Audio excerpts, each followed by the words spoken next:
Day 4. Kalihiti pala tayo ng mga hater. So, ayan, nasa 60 pieces na siguro yung mga namatay.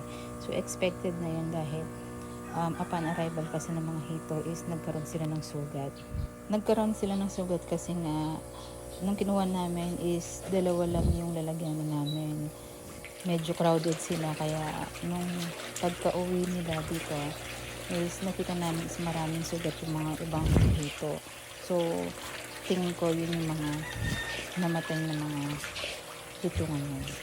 Bukod pala sa 1.5 na pinareserve namin is may additional na 5% mortality at total of 75 pieces yung karagdagang ibinigay ng supplier ng hito namin.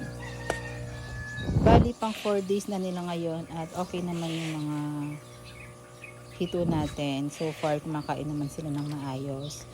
Pwera na lang din sa mga may sugat talaga na namatay. And kahapon din is nagdagdag tayo ng 800 piraso na fingerlings na 67 inches na inilagay natin sa kabilang pan na hindi nalagyan before dahil nag-leak.